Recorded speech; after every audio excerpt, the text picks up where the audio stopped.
What I'm going to show here is this screen is the cloud admin account. So this is my cloud admin account. We're going to have a requester and they're going to submit a request for a just-in-time account that I set up.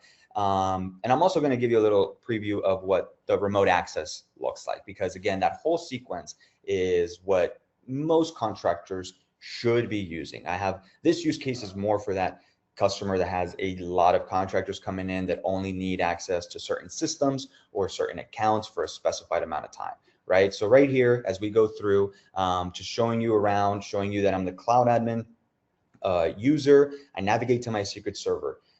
This, again, I want to make sure that everybody understands that this is secret server inside of platform. So if it looks slightly different, you can disregard all of the extra tabs.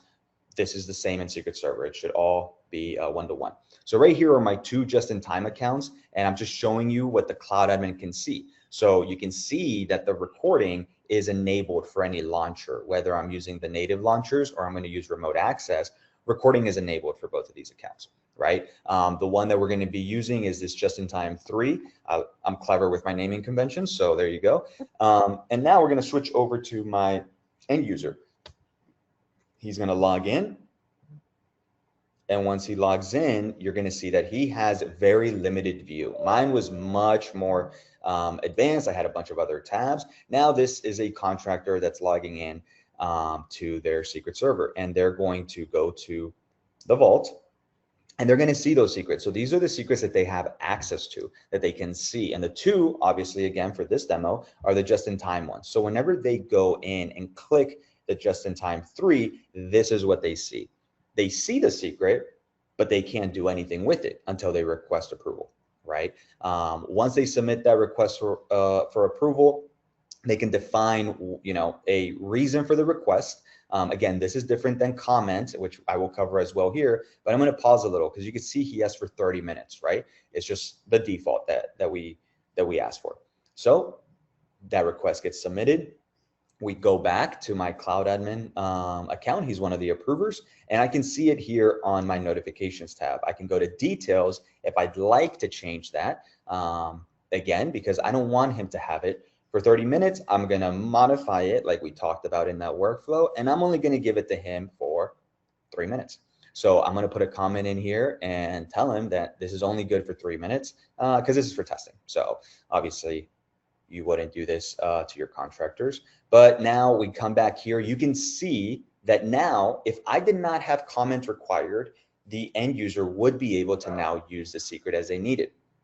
But I also wanted to enable the comment required feature. So if you did not enable approval, at least for those secrets that, again, you don't want to manually review all those approvals because you know that, like, hey, they are the owners of those secrets, they should be using it, but you do want to track a comment, you can enable that on the secret template. So now I'm just going to put in a comment here, 2 birds, 1 stone type of demo. And I'm going to say that I'm testing it for PowerShell.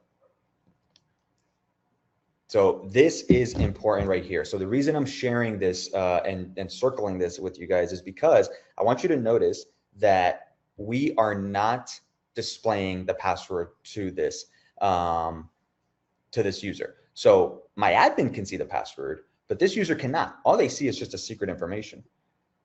As we move forward, my expiry is going to hit, but I launch my session with remote access. So I don't see the password ever.